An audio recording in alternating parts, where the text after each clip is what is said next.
oh my God, if you give a beginner a destroyer, you expect he's going to come back? No. I used to think it was a waste of time to play around a disc golf. Do you ever notice yourself changing what's in your bag depending on the wind? On the road, there's no schedule.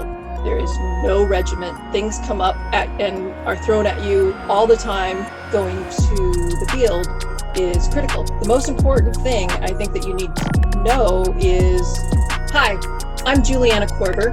I'm sponsored by Innova, and you're listening to the Chain Clankers podcast. What is going on, everyone? Wonderful to, see, or I guess, you guys are listening to us. We can't see you, we can't hear you, but thanks for coming back to hear from us again. If you're new, welcome.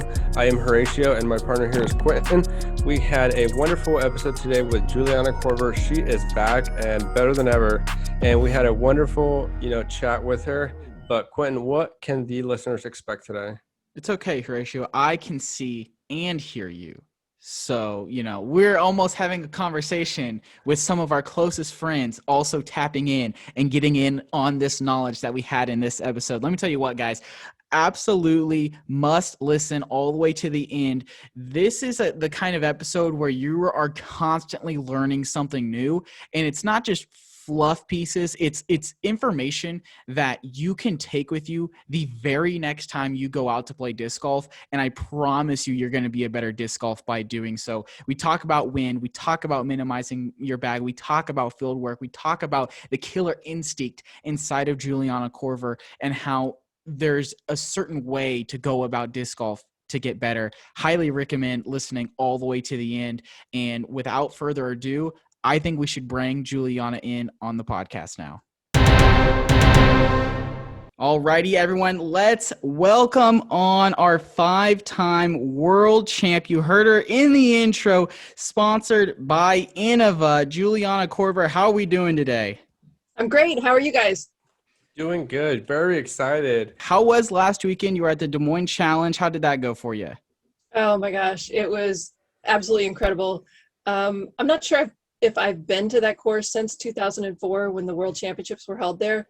And it's just a really special place for me. And to see the community really come together and feel so strongly about the course and put so much hard work into it. And I felt like the players really liked it. And it was extraordinarily heartwarming for me.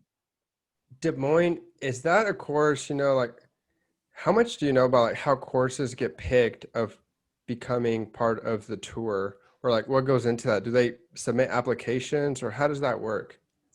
I don't know a lot about that. I feel like I'm just brand new to the tour, today's tour myself. So I would imagine, and this is totally guessing, I would imagine, yes, that applications are sent in. And Pickard Park in Indianola, just south of Des Moines, is one of, if not arguably the best course in the state. So clearly that helped in the Des Moines Challenge's bid. Yeah, absolutely. And you said you had played there before in the 2004 World Championship, correct? That's the last time that I remember being there, yes. Okay, so could you maybe just describe a little bit of how the course maybe has changed since then, or any stark differences you noticed, or was it pretty similar? It's very reminiscent of the 2004 course. There are some differences. It's more different than to the 1999 course, which I put in originally when the course was approved. And the reason for that is the course, I guess at bird's eye view, it kind of goes in an L shape, and the boot of the L, we were not allowed to use that area originally. So the course was on the taller side of the L as you're looking down on top of it. And there's plenty of room. So it's not like it was crowded back then, but now it's even more luxuriously, and I'm not saying it's long, it is long, but it's not long for long's sake. It's just that you're not you have no crossing fairways, and you're not backing up and going in places that other people are. I'm not explaining that well. It's just a very nice piece of property. It's got beautiful rolling hills. It has prairie grass divining the fairways, big mature trees, in specific areas, but a lot of areas it's just throw it and keep it in the fairway. It's beautiful. I love it. I've always been a little bit curious about, courses and design, and, there's some designers that travel and kind of design different ones, but, you've toured some and seen a lot of courses. Is there like styles, is there like a West Coast disc course style or like an East Coast style? Do you see differences? Yes, but I think it's more determined by topography and how wooded the land area is than by parts of the country or the designers themselves. Yeah, that's really interesting. I that's a really good question, Horatio. I've always wondered that myself. See courses like there'll be people talking about we're on the East Coast, we're up here, like everything is wooded, but I'm sure you could find like pieces of land where there's like no trees. But I feel like they definitely, when they're out on the East Coast, they do courses for the tour that are like strictly wooded, and they come out to Emporia for the DDO, and it's like a wide open course. So I think part of that is if you pick a designer on the East Coast who has played nothing but wooded courses, and you take them to a wide open field and you say design a course, they'll say where, there's no course here. And so obviously that's not going to happen all the time, but I think there's a little bit of self-selection there in that that's what they know, so that's what they want, that's what they design for, and so they might not seek out different land. And in Emporia, well, you just don't have an option. you've got this piece of land that has some big mature trees on it, but you don't have woods anywhere, so that's what you get. Yeah, that's a really interesting insight there, because I mean, it all makes sense, but it's just something I guess I've never thought about either, because, if you've only played wooded courses, that's disc golf to you. And then you go play in the wide open and you're like, oh, this isn't disc golf. We're just throwing a hyzer every single time. So those people probably do tend to make more wooded courses. And, those who make open probably tend to make more open. And it probably is a pretty big challenge to kind of go around and do both. But yeah, course design is very interesting. Definitely something I'd like to get more into in the future and just kind of explore that topic. But let's talk about your story in disc golf. How did disc golf start for Juliana? I was a senior in college, and I had heard about disc golf from a previous professor, a computer science professor, who actually had a mini and would play with it and toss it up in the air and talk about disc golf. And I actually thought disc golf was played with minis when I was taking his class. I didn't know any better. And then a few years later, my senior year, I was in geology classes with a guy by the name of Jason Steffen, and he had turned pro when he was in high school. He was one of the top players in Iowa, and he was very myopic. Every story was about disc golf. Every t-shirt had a disc golf logo on it. And I sort of made fun of him, and he kind of got sick of it. And, geology classes, so we would often take field trips, and we were out in a park one time, and he had his whole bag with him. And I was like, what, you need all of those? You can't just throw one? And he was sick of it. And he's like, okay, Korver, pick something out. And I pointed at this grouping of 3 evergreens, and I said, okay, hit the middle one. And it was about 300 feet away. And I still remember he reached down and he picks up this red condor, big wide rim or big diameter disc, and he throws it. And in the middle of the flight, I basically fell in love with the sport before I'd even touched a Frisbee, because it was so beautiful. And it was so obvious that he was controlling the flight of that disc, not just beginning, but he knew exactly what it was going to do the whole way, and he put it within 10 feet of what I said. And I looked at him and I said, teach me how to play. So I don't think it's hyperbole to say I fell in love with the sport before I even threw a Frisbee. That's a great story. I would say, I'm going to get back to this a little bit real quick. But first, I know last time we talked a little bit about geology and just how I thought it was funny. And for people that don't know geologists, but if you know geologists, like this will make sense to you, but you could put like 10, or I guess 10 people in a room, 5 of them be disc golfers and 5 of them be geologists, like kind of your stereotypical, and you wouldn't be able to like differentiate them. Like they would all look the same to, just kind of like, I guess your typical, like kind of scruffy, maybe beards, they look like they live in an Astro van down by the river, which is kind of what people think disc golfers are. But like for people that know, like that's kind of what geologists kind of are on campus too. Like if you go to a campus, like who the geologists are. They look a little dirty. Maybe they like smoke too many cigarettes. And I just think it's hilarious because I was a geology major, and so I can make fun of them. But just getting back to disc golf, do you feel, Jason, like he was able to pull that disc out and do that shot? And I feel like in a way, disc golf used to be more simple, like, 10, 15 years ago, like there was less obsession with like discs or getting like so many discs. Everyone that has to come out, you have to have it. And I feel like people just enjoyed playing, loved playing, and they had what they used and what worked for them. And bags were a lot more simple and people just figured out their discs. Would you agree with that? Would you say like it used to be more simple, like, years ago compared to kind of what it is now just for your average players? Eh, I'm not sure I do agree with that. So people were still highly obsessed with discs, but there were just far, far fewer of them. There were three manufacturers. If you were a serious player, you knew every disc on the market and you knew how it compared to every other disc on the market. And now there's, at least for me, absolutely no possibility that I'm ever going to obtain that knowledge again. And it's growing so fast that you can't keep up, even if you do the second have that knowledge. So I think the obsession was still there, but the quantity was not. So, a new disc, if a new disc comes out, I want to try it, but a new disc comes out this summer. It wasn't like 20, 30, 40, 50. And sure, bags were simpler, but again, because you didn't have as many to choose from. That's a really interesting shout. And I mean, it goes back to the last episode we had talked about. If you haven't listened to it, go check it out. We talk about why minimizing your bag can actually help you win more of your disc golf rounds. So like, absolutely go listen to that if you haven't already. But like, that makes sense, right? With what we were talking about a little bit last episode. I'm not going to spoil it for you guys. Go listen to it. It's good content, I promise you. But like, I really stuck onto the part where you said, sure, there were less discs, but you knew what every disc was and what every disc did. You have that knowledge where, I mean, you're 100% correct. You cannot have that knowledge nowadays.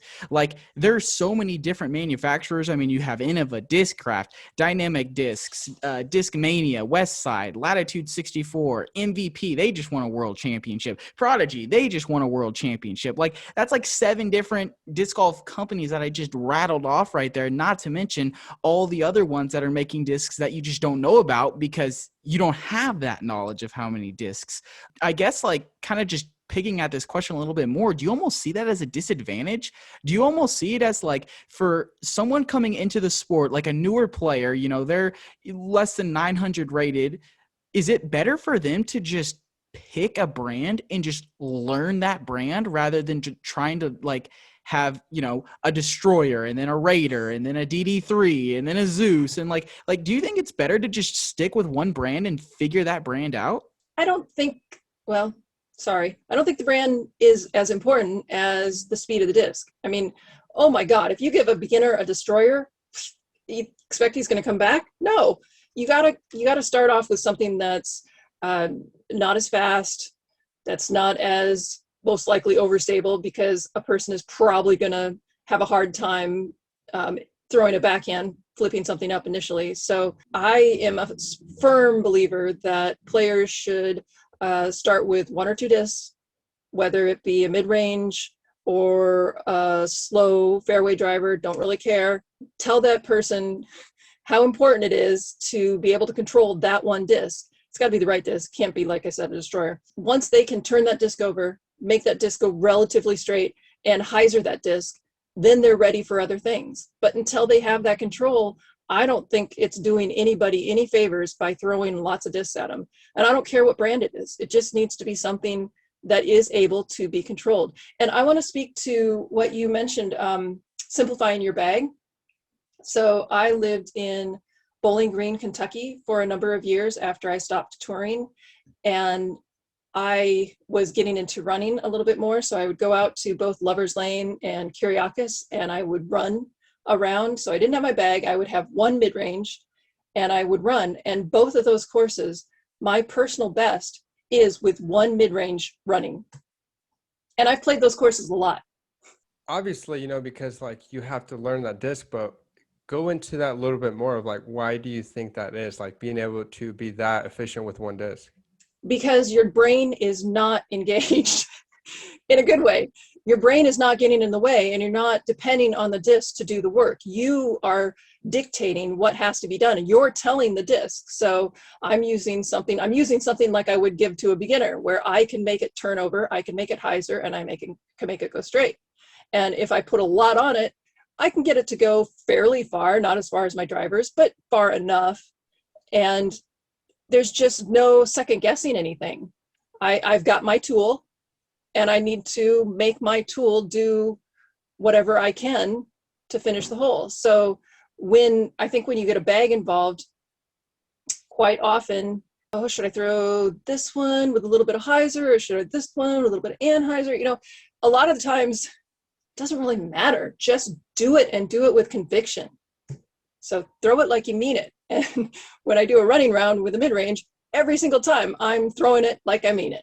That is literally the best advice to hear, especially coming off an episode talking about that. Come on, guys. If you aren't already subscribed, you should absolutely hit that subscribe button right now, because that is just what we talked about last episode. You're getting a little bit of a sneak peek here as to why.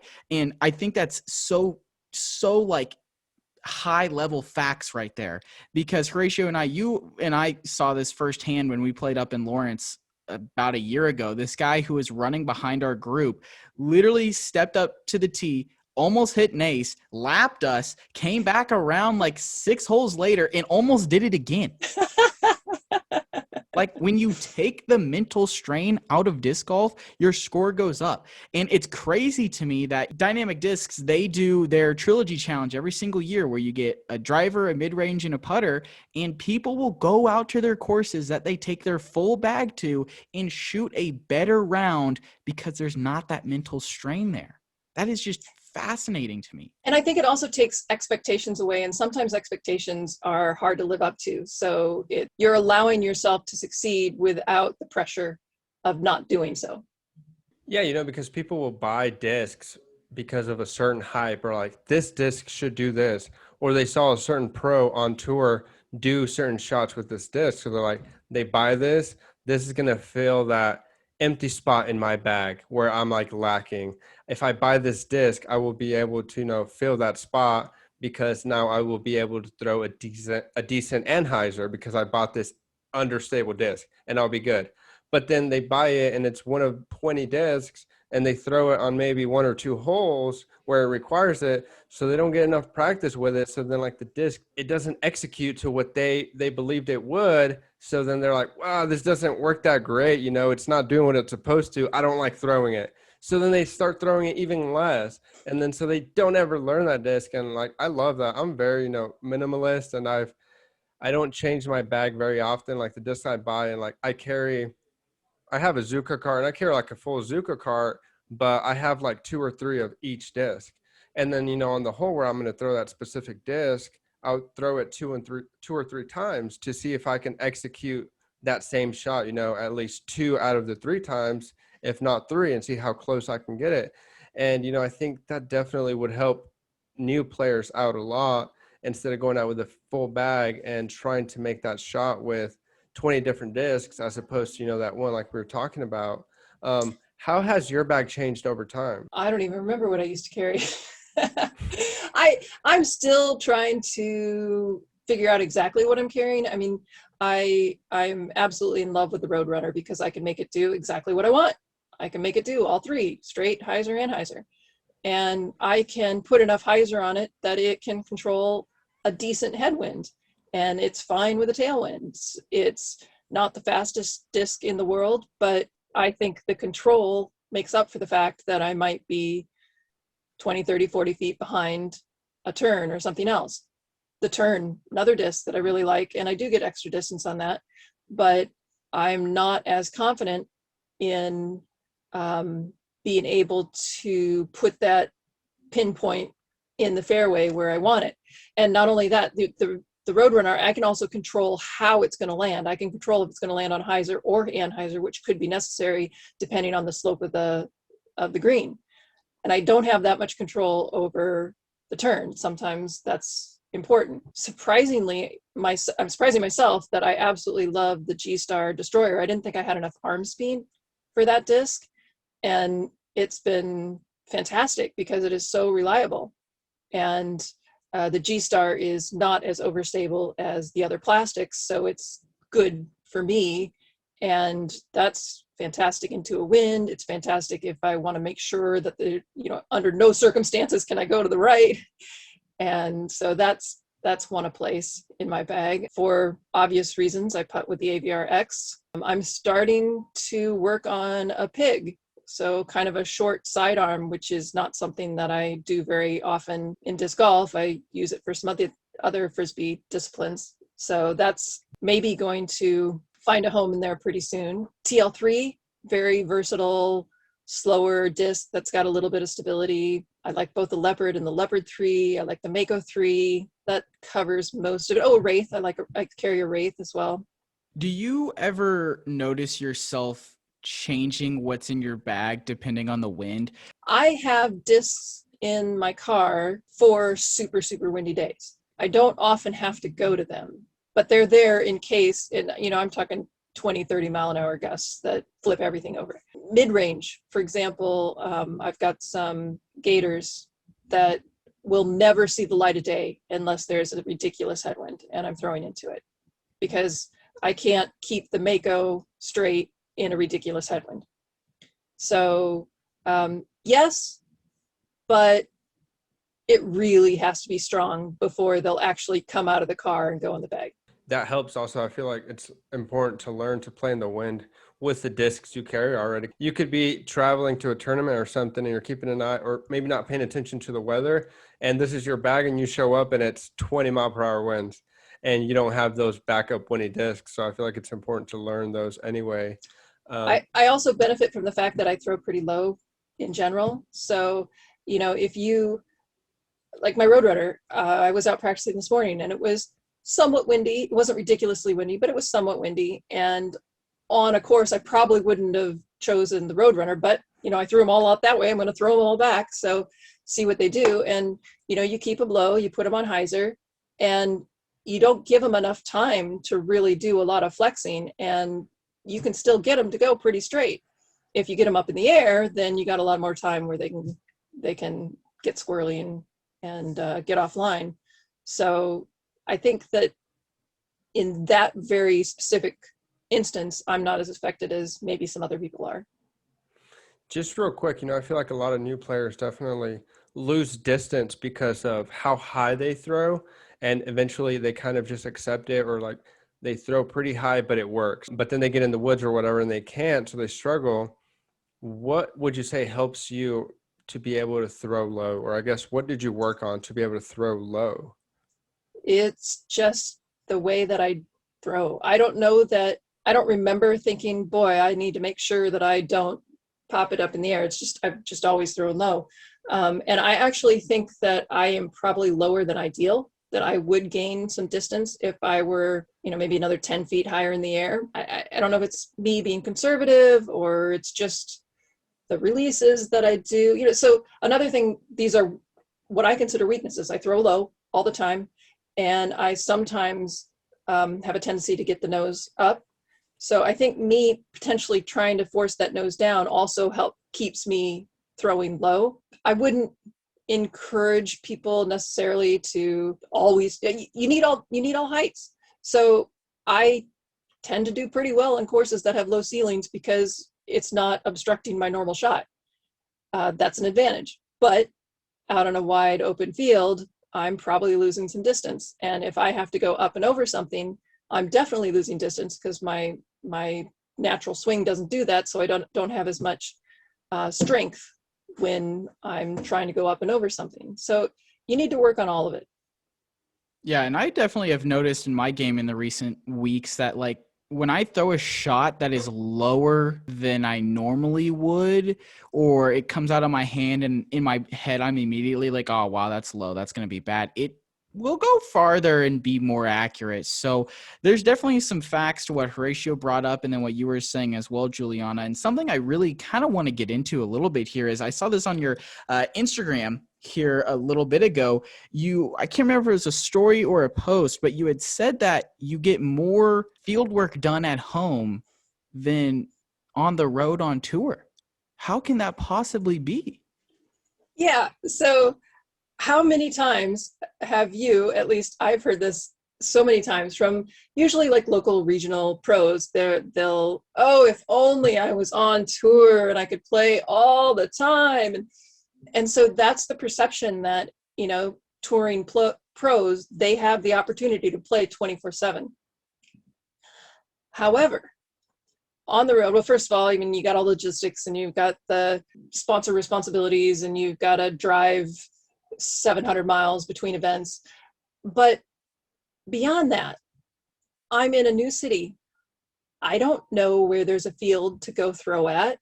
I don't know when it's going to be open or available or unlocked, and I don't have 20 of every one of my discs. At home I do. I've got 6 putters on the road. I've got 3 sidearm pigs. I've got just a tiny amount of everything. So I can't concentrate and do 100 approaches today because I'd be walking 20 miles to do so. And at home, I just pick up the 2 crates full of disc X and I go to the course, or it's not a course, I go to the park that I know is open at this time, and I've got everything in front of me to myself. I know when I can be there. Even when I was here, when I had a full-time job, I work from X to Y. So I know I've got to get up early and get it in before my job starts. And I do that. And everything's on a schedule and regimented, and I can fit into that. On the road, there's no schedule. There is no regiment. Things come up and are thrown at you all the time. And you have to be able to adapt. And usually you're just playing courses because you have to prepare for the next tournament. And it's really hard to ignore the course, ignore your friends, ignore the sponsors, and go to that park and just throw. That's really important. I kind of had a question that I wanted to follow that up on about field work and just how important it is and how much it affects your game. Let's say, anyone listening who's maybe, let's say 17 or 18 and like they want to go pro, they want to tour, they think they have it in them. How much, let's say that person absolutely does not do any field work. All they do is play league nights and courses, and they do tournaments, local tournaments, and they compete. Do you think the difference of them making it and being able to compete is field work? I think we're all individuals, so I can't generalize. But for me, part of it is I want the muscle memory on each shot. I want the knowledge of what my discs can do.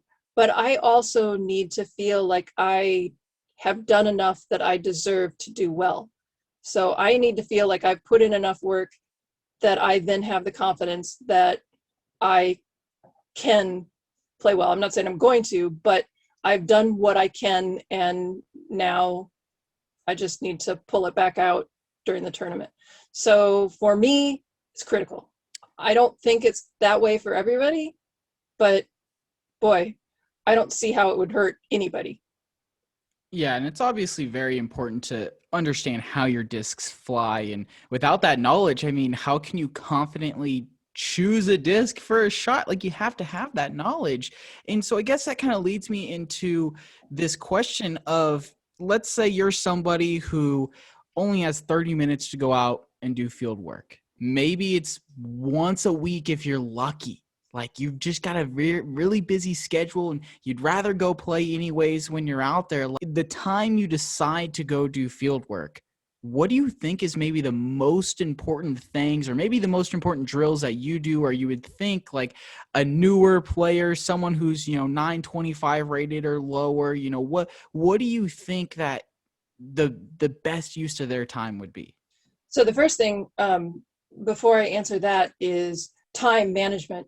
That's why I believe that going to the field is critical, because I can go to the course and take 2 to 4 hours to play one round where maybe I threw 2 shots on each hole. But I can go to the field and in 30 minutes, I can throw 100 drives. So the amount of throws that you can get in a certain amount of time is exponentially larger at Fieldwork than it is on a course. The most important thing I think that you need to know is how the discs fly for you. So I think that you need to take every one of your discs and you need to try to turn them over. You need to try to make them go straight. You need to try to hyzer them out. Maybe even try to roll them. Try to do a spike hyzer. You need to know what each disc does given the way that you throw it. And ideally, you do that on a graduated field so you can see how far each one goes. And obviously, it's nice to be able to compare them relative to each other, but it's even better like on a practice football field. When I was in grad school, before I went on tour the first time, I would, instead of having lunch, I would go out to the intramural football field and I would throw. And that field had the yard markers on it. So I knew how far each disc was going. And that was, I didn't know that that was valuable information, but it became extraordinarily valuable when I got to a course. I used to think it was a waste of time to play around a disc golf because I could get so much more out of Fieldwork. And that's probably taking things to a little extreme, because obviously it's fun to play around a disc golf and that's why we all get into it. But at some point when my goals became so important, then I let go of that to do something over here that wasn't quite as fun, so that when I got to the tournaments, hopefully I would find more success. I think that's definitely the difference between, obviously being a world champion and not, is that being able to embrace the not so fun or not so pretty portions of that, the sacrificing. It's definitely a lot funner and being able to go play a course and seeing how you do, or like, oh, I can do better today. Go to the gym and hit those reps after reps after reps. That is definitely, I feel like, is the difference for most people. And most people aren't willing to do that. And, for people that just play for fun, like, that's okay. But to anyone listening who like wants to improve and wants to, maybe go pro, I 100%, I believe you, because you see it throughout every other sport. Like, the guys and the girls that are successful, they're the ones that are in the gym or whatever their craft is, and they're not, going and doing like boxing rounds or playing like scrimmages all the time. They're focusing on the small things, which eventually, they start to add up and they start to compound, and eventually you become a world champion. I'm sorry, it's also important that you put yourself in inclement weather. So when it's ridiculously windy, that's when you need to go out and throw, so you know how to throw in the wind. When it starts raining, that's when you need to go out and putt, so you know how to putt in the rain. So it's important to prepare in conditions that are not ideal. Yeah, it's really funny. I have friends that will not, they love playing disc golf, but they will not come out and play with me if it's windy, because it sucks and they don't play as good and they get frustrated. So it'll be like, I'm not going, like, I can't today. It's like way too windy. And they get mad because like I'll go out and play with them, and like on those windy days when they accidentally happen to come out and they don't realize it's windy, and like I still play just fine, or I play like obviously a lot better than they're playing, because I have played in the wind and like I just love playing. So I just go out. It doesn't matter what the wind is. So you learn, like, you have to learn to be able to play in it. But to them, like, they don't care. They just want to be able to play and have fun. So well, and in different Frisbee disciplines, for example, freestyle, If there is no wind, it's not as fun, so in freestyle, if you're on the beach and you throw something up into the wind, it comes back to you, and then you can brush it back up, and it comes back to you, and you can brush it back up, and so there are things that you can learn to do in the wind that kind of look like magic and can be extraordinarily fun. So I think using it as a tool is really valuable and a new challenge. That is just so interesting what you said, Horatio. The part where you were like, the winners are the ones who are doing the little things. The winners are the ones who, aren't just on the course the whole time. And, that kind of makes a lot of sense. Like, let's look at it from another perspective. Let's look at it like baseball, for example. You don't become a World Series champion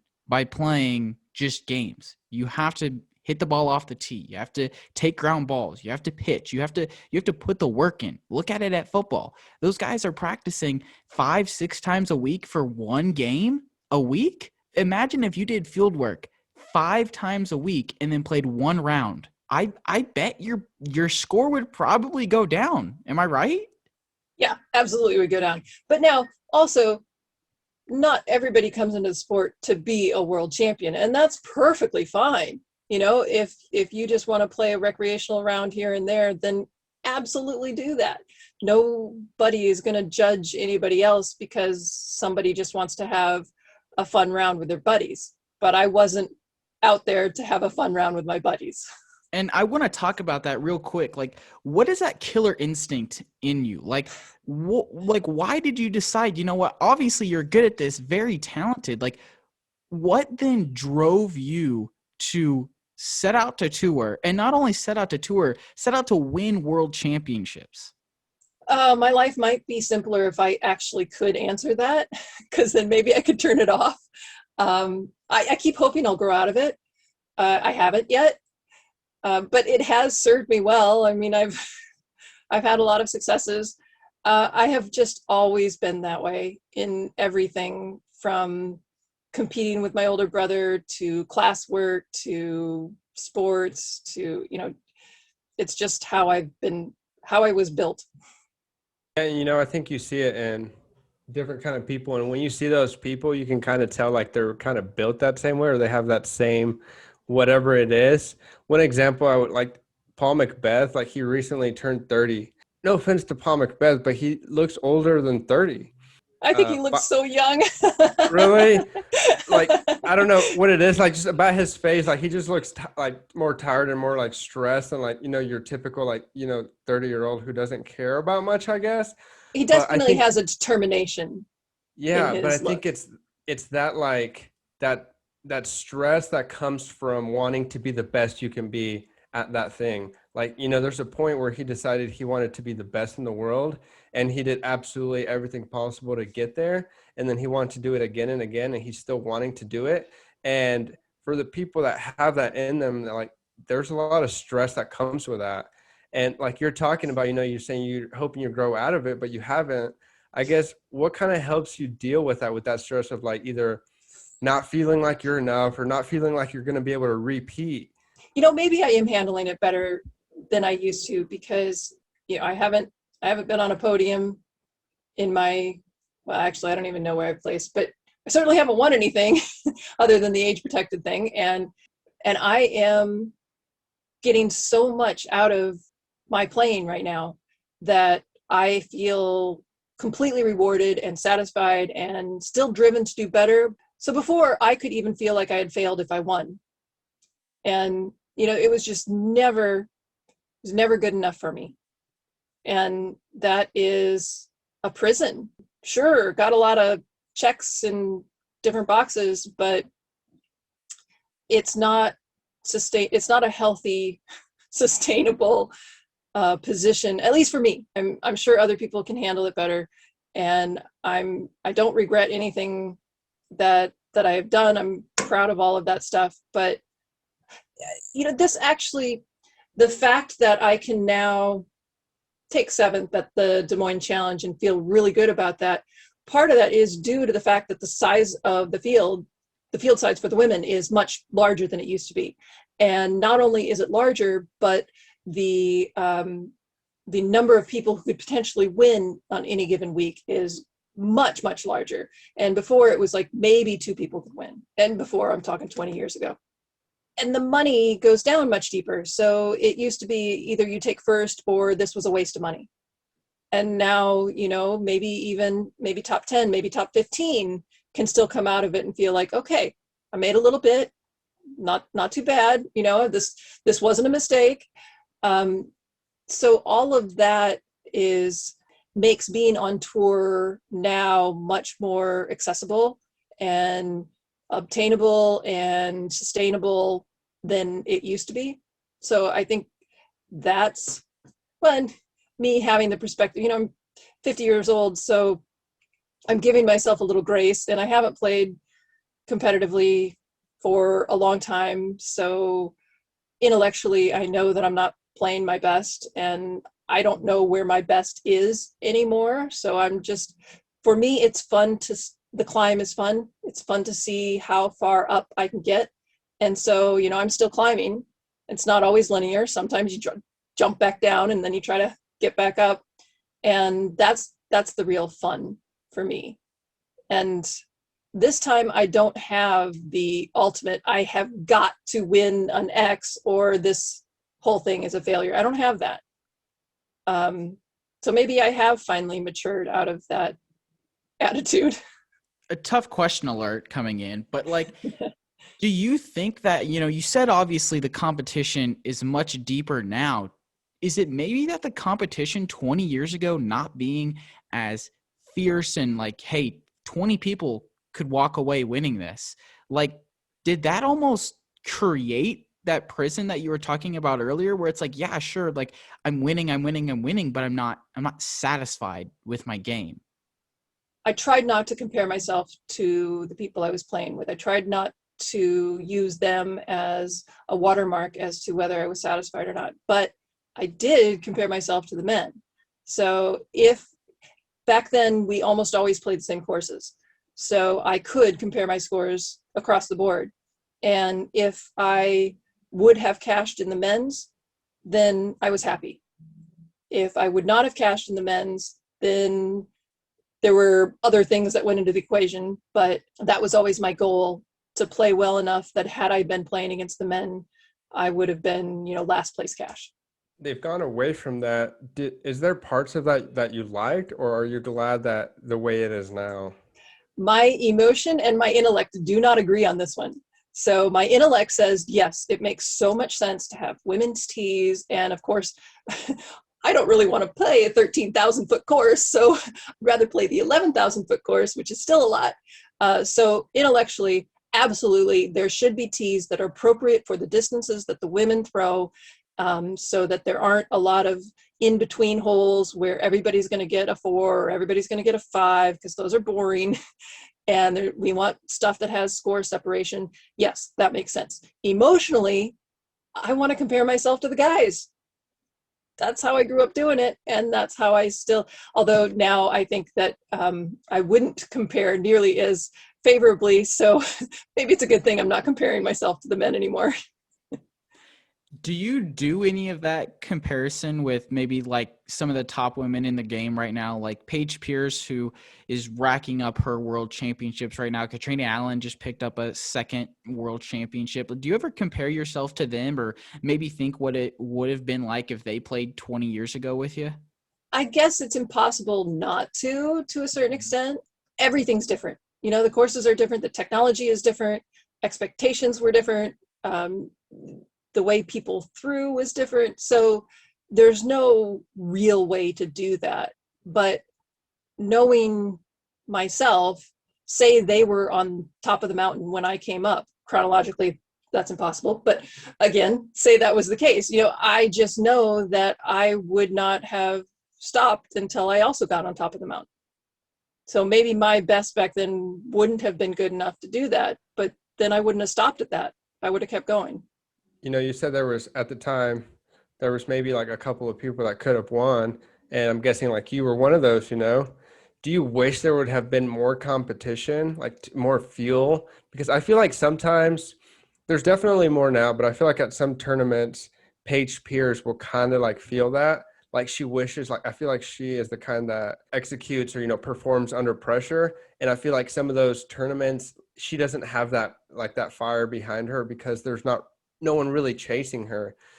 Do you wish you would have had more of that, back when you were playing? Yes and no. If I had, maybe I wouldn't have gone and played USDGC all the time. And there were other tournaments where I played in the men's division instead of the women's division. So like I set a course record against men at a course in Maryland 22 years ago, and I was on a final four skins match at the end of the tournament against the men because I played with the men and I had one of the highest scores. So those things I wouldn't have experienced if the women's field was as strong as it is now. Of course, I would have had a lot more fun maybe in the women's field, but some of my highlights are succeeding against the men.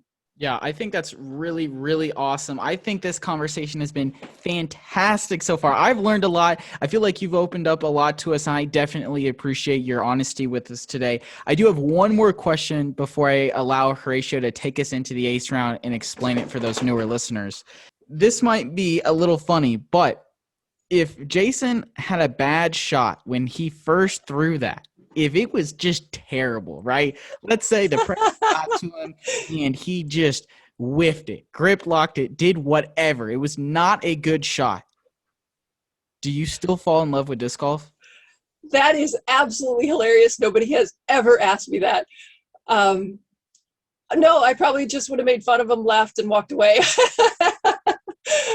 That's a great question. So, Jason, if you're listening out there, you are the reason Juliana Korver is a 5-time world champ and has made a career in disc golf. So give yourself a pat on the back, bud.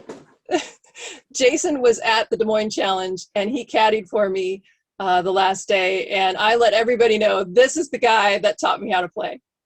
Well, glad he actually knew his game and knew his disc when he was able to execute that day. I feel like it would have been any other one of us. We would have probably, just thrown it on the side of the road and, we wouldn't be here right now.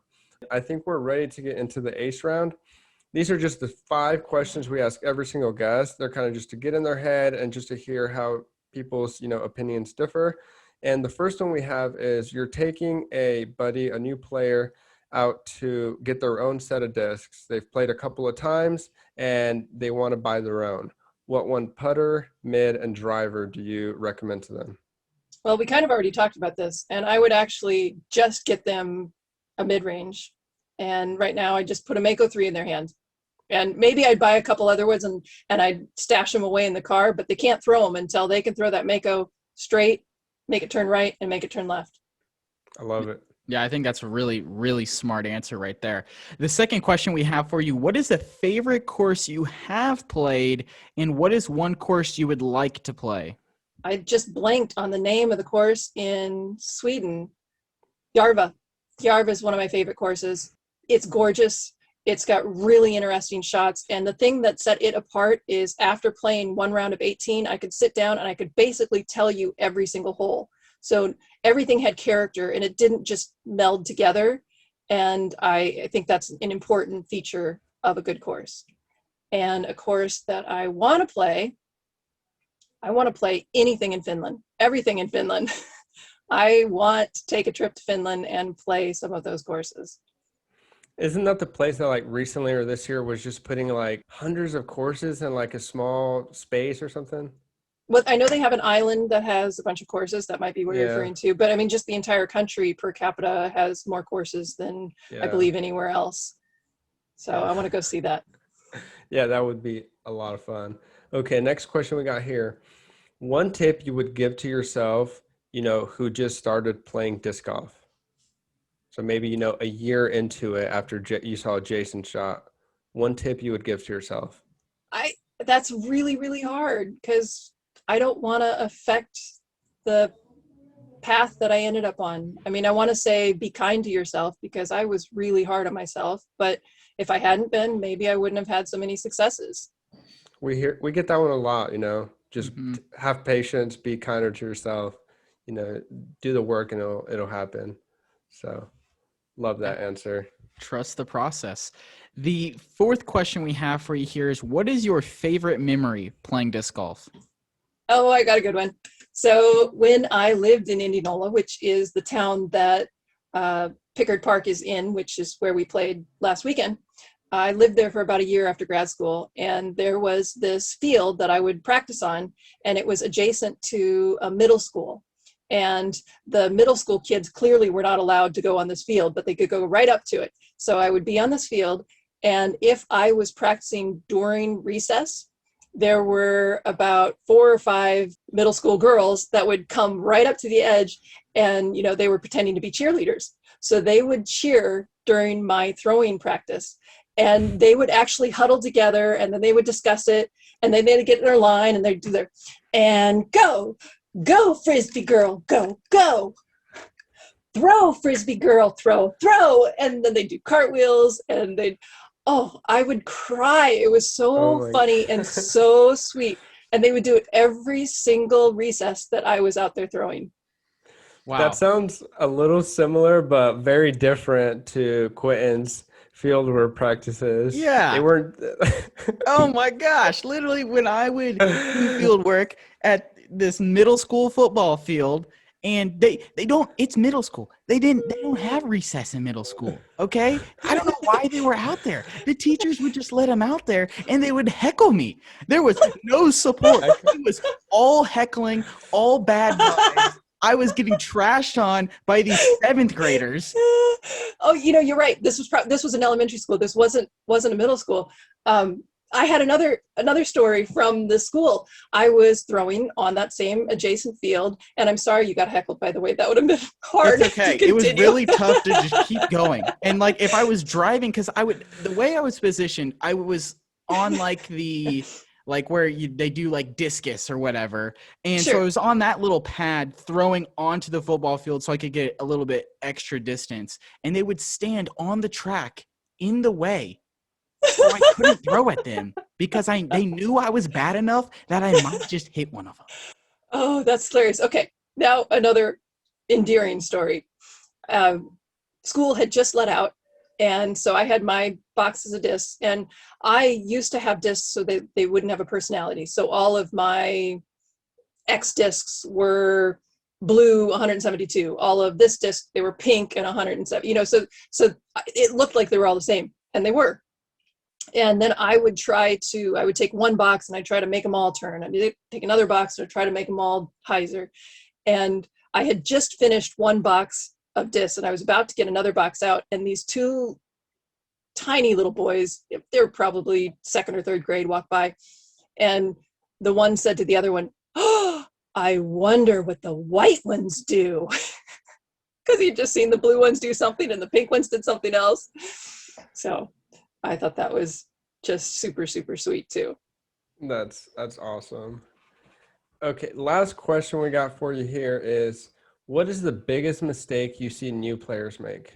I think a lot of guys try to throw the fastest thing out there and try to be super tough and manly and throw something that's really overstable like a destroyer. And that ends up what I maybe not quite affectionately called jerky boy. So you yank something over and it's going to come back, and I don't think you're doing anybody a favor by playing that way. Obviously, if you need to get around something and that's the route that you need to do, great. But if that's your nothing's in the way, this is my shot, you need to work on a little bit of subtlety and a little bit more control with something that's not as overstable.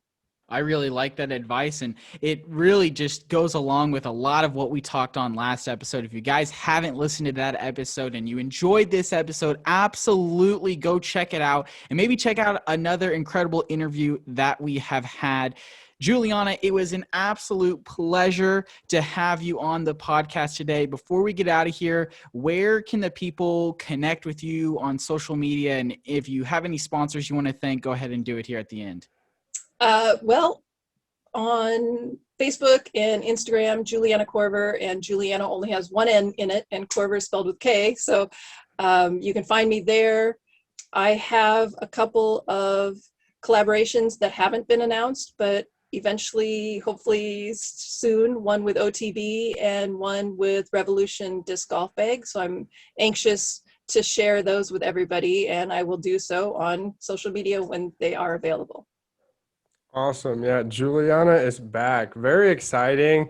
So happy to see, back out on tour. I know you took some time off, you took a break, but you're back, and I feel like you are loving it just like when you first started playing. So that's awesome to see.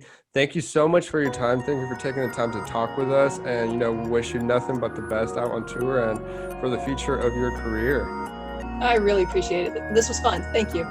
Thank you for listening to the Chain Clankers podcast. Make sure you follow us on Twitter and Instagram at Chain Clankers and hit that subscribe button wherever you're listening to us from so you never miss another episode.